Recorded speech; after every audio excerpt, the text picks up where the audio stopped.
Do you ever feel like life is a test? Like you're going through life trying to pass some arbitrary test that has like invisible rules that you're not really sure of, but you're trying really hard to make sure that you figure them out and pass them and hope that no one figures out that you don't know what you're doing or that you haven't got it all figured out. And that, of course, you can't ask for help because asking for help would be admitting that there was a problem.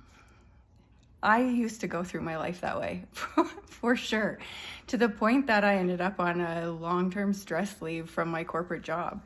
I was drowning inside a position that really hadn't been set up for success, and I didn't want anyone to know how badly I was struggling, and so I just kept showing up with a brave face, not asking anyone for help, because of course I didn't want to burden anybody with my problems that didn't feel good, which is weird because in retrospect, and of course currently, when someone asks me for help, I always feel great about supporting them.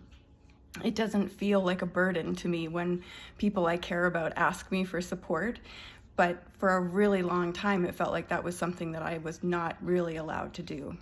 And that was something that I was able to unlearn.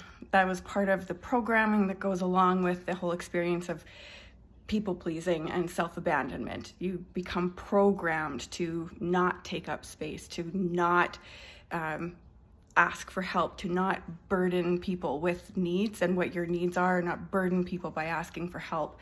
And you don't want to be seen as difficult or problematic or emotional or dramatic or any of those things.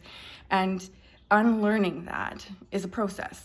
And there is a process to unlearn that. And then when you have the experience of seeing that red X in your inbox, the clench or the brace that happens is a nanosecond as opposed to minutes. The experience of replaying conversations in your mind about what you should have said or what you could have said or whether or not you offended them, those, rather than taking up hours, days, sometimes weeks, don't. You can just turn it off and refocus yourself elsewhere.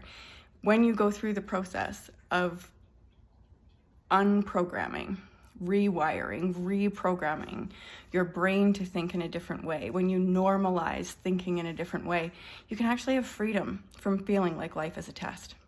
So there is hope. And if that was something that you are interested in figuring out, I would love to support you in that. If you haven't already, you can find a link to my free self-abandonment book in the link below, and I look forward to hearing from you sometime.